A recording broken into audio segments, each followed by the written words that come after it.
We are on day 40 of the practice of the Bhagavad Gita. And today I have chosen the 5th shlok of the 6th adhyaya. And here's how it goes. Uddharedatmanatmanam natmanam avasadayet atmaiva hyatmano bandhar atmaiva ripuratmana. One should lift oneself by one's own efforts and should not degrade oneself. For one's own self is one's friend and one's own self is one's enemy. All the Shastras give us detailed descriptions of an ideal human being with all the do's and don'ts and the character, the nature, the actions, the thoughts. They describe also the exemplary lives that all the avatars of Bhagavan lead when they take human birth. That gives us also an idea of what an ideal person should be. We also have in our own mind an image of how perfect we could be as a human being. So we could call that perfect picture that we have as the ideal me. So this spiritual journey, what does it consist of?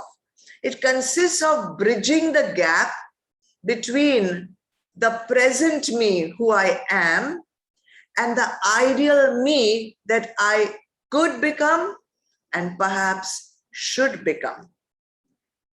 And what do I have to do after becoming the ideal me? There is still something more to be done.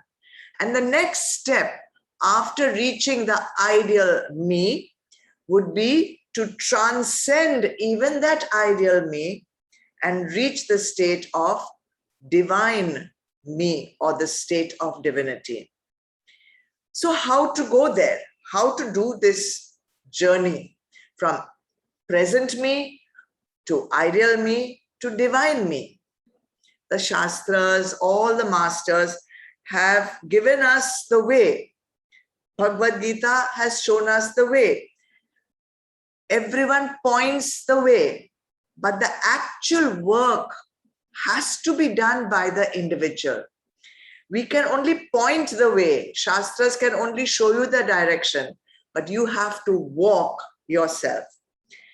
And if we don't consistently, consciously raise ourselves from the present me, that is our prakriti, which we are born with, into the ideal me, unfortunately, from that prakriti, we will degrade ourselves, means we will fall into vikruti, that means lower than what we are even now.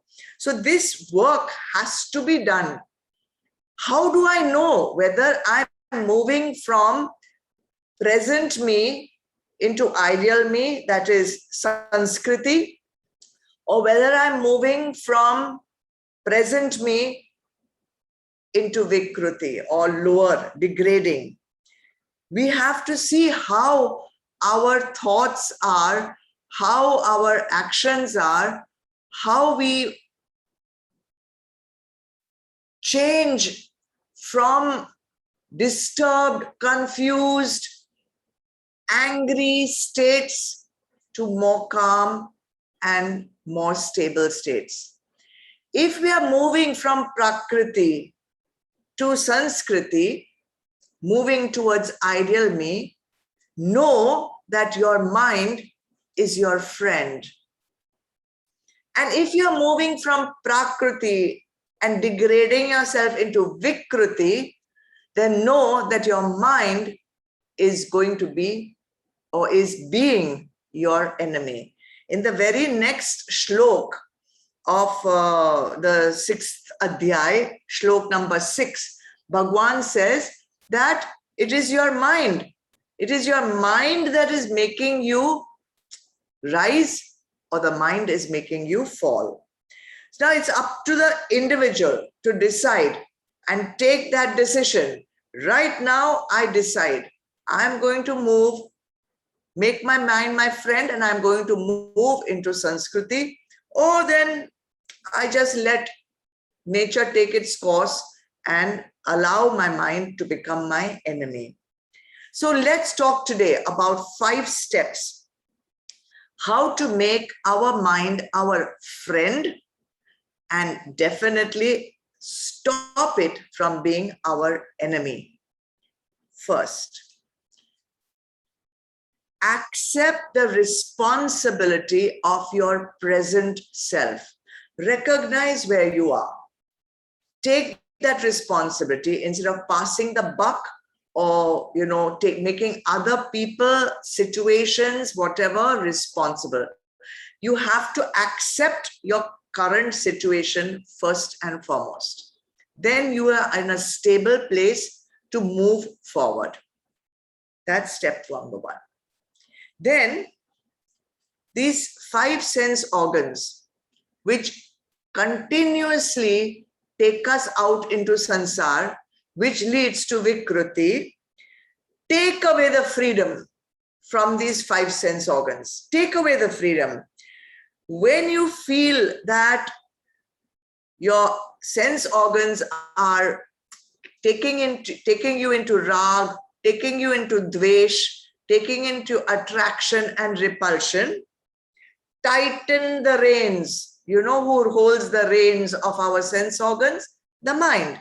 So tighten the reins and make sure that the sense organs, when they are feeling like they are running amok in sansar, take them inwards. That's point number 2.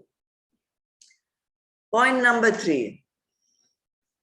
We have a buddhi, which controls the mind also. But we use the buddhi in the wrong way. The lower intellect is the one that is continuously engaged in judging sansar, in judging vishays, in judging people. So control it, silence it. Instead of allowing it to run its course, silence it. How? Witnessing. Again and again, we come back to the same sadhanas. But you see, these sadhanas are so important that they control our entire life. And therefore, they control whether we reach our goal or we do not reach our goal. So that is number 3. Once we have controlled the lower intellect, now we have to work on the higher intellect, the buddhi, for which we have got human birth. Purify it by making all choices sattvic, by attending satsang, by doing swadhyay. These are satsang, swadhyay, satsang, all these sattvic ahars that we want to keep feeding the intellect, that has to continue. So the higher intellect will get purified. And 5th, most important, this entire journey requires us to be vigilant.